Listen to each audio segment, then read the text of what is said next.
We're going to begin with our Ken Molestina, who's live for us at the El Paso airport. Ken, one of the first flights back in, you were on board this flight. How are things at the airport at this hour?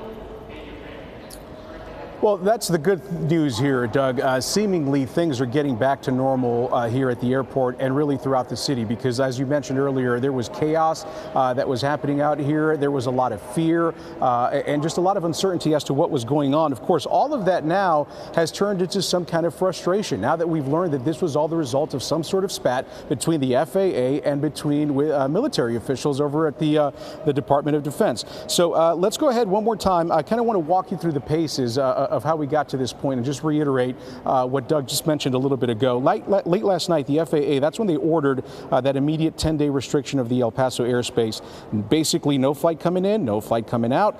They were even warning at one point that any aircraft who violated that order would be shot out of the air. Imagine the fear that spread when people heard about that. So this move from the FAA, it happened without anybody here on the ground locally knowing about it. We even heard that no one at the White House knew about this. It just kind of was a decision that was made unilaterally by the FAA. So then government officials went on the record this morning, and this is where the confusion begins for so many people. They went on the record saying that the shutdown of the airspace was due to a cartel drone from Mexico just south of the border from where we stand right now that had crossed into the U.S. They say that was shot down.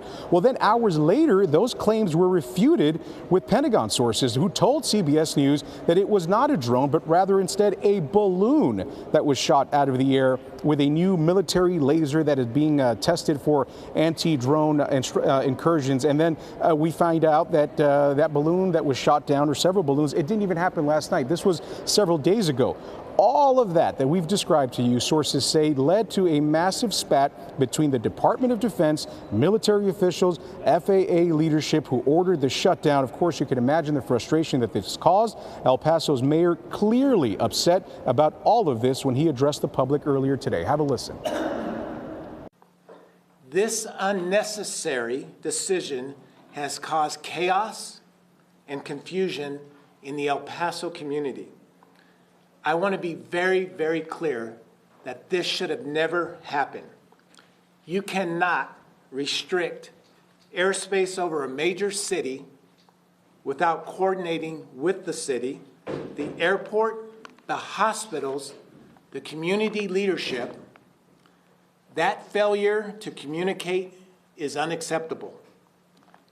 These types of decisions have consequences.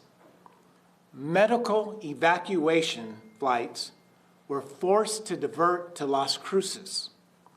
All aviation operations were grounded, including emergency flights. This was a major and unnecessary disruption, one that has not occurred since 9/11. You know, Doug, when you hear the mayor and his remarks, you get the sense of just how frustrated and upset he is with everything that had happened out here. But thankfully, the good news here to report is that things here at the airport and in the city getting back to normal once again. Just a collective sigh of relief that is, that people are breathing out here in El Paso. I'll tell you one last thing. I did speak to members of Congress who represent this area earlier today. They're saying that behind closed doors, they are going to have a lot of meetings to figure out how all of this happened, why there was such a massive breakdown in communication from the federal government down here to the local levels. Additionally, the Associated Press is reporting that members of Congress and the Pentagon was supposed to meet with the FAA later on this month, Doug, to discuss these lasers that are being tested out here along the border. And again, what we saw yesterday, or what we saw recently, or what we've heard, is that was used before any decision was made. Maybe that is the root of this entire spat. But that is the very latest out here at the airport, El Paso International Airport. We are live, Doug. We send things back to you, but again, things are getting back to normal.